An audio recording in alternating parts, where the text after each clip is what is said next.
بسم اللہ الرحمن الرحیم ربی شرح لی صدری ویسر لی امری واحلل عقدۃ من لسانی یفقہوا قولی۔ اپنے دیکھنے اور سننے والوں کو السلام علیکم۔ علم کی فضیلت و عظمت، ترغیب و تاکید دین اسلام میں جس بلیغ اور دل آویز انداز میں پائی جاتی ہے، اس کی نظیر اور کہیں نہیں ملتی۔ تعلیم و تربیت، درس و تدریس تو گویا اس دین برحق کا جزو لا ینفک ہے۔ اس کا اندازہ آپ اس بات سے لگا سکتے ہیں کہ کلام پاک کے تقریباً 78,000 الفاظ میں سے پہلا لفظ جو پروردگار عالم نے رحمت عالم کے قلب مبارک پر نازل فرمایا وہ ہے اقرأ، یعنی پڑھ۔ اور قرآن مجید کی 6,666 آیات میں سے سب سے پہلے جو 5 آیات نازل فرمائی گئی، ان سے بھی علم کی عظمت اور قلم کی اہمیت ظاہر ہوتی ہے۔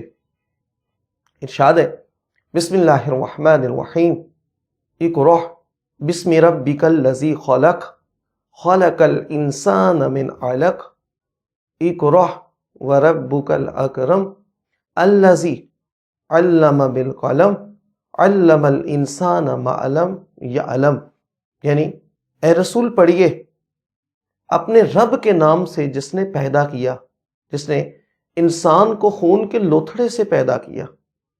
پڑھیے آپ کا رب بڑا کریم ہے جس نے قلم کے ذریعے تعلیم دی اور انسان کو وہ علم سکھایا جو وہ نہیں جانتا تھا۔ یعنی آخری نبی پر پہلی وحی ہی میں خالق کائنات نے اپنے تعارف کے ساتھ علم کی اہمیت بیان فرمائی اور اس کے ذرائع کا مختصر تعارف بھی کرایا۔ حال تو یہ ہے کہ 5 آیات پر مشتمل اس مختصر وحی میں 3 بار علم یعنی جاننے، 2 بار اقرأ یعنی پڑھنے اور 1 مرتبہ قلم کا ذکر فرمایا۔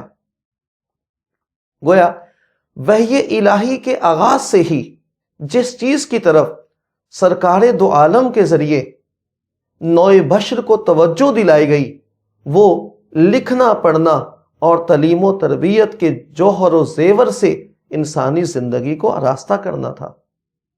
آج ہمیں افسوس کے ساتھ یہ کہنا پڑتا ہے کہ اسلام کی تعلیم و تربیت پر اتنی تاکید کے باوجود ہماری انفرادی اور اجتماعی زندگیوں میں یہ موضوعات اتنی اہمیت کے حامل نظر نہیں آتے، اور جس کا نتیجہ یہ ہے کہ ہم مادی پسماندگی کے ساتھ ساتھ اخلاقی گراوٹ کا بھی شکار ہیں۔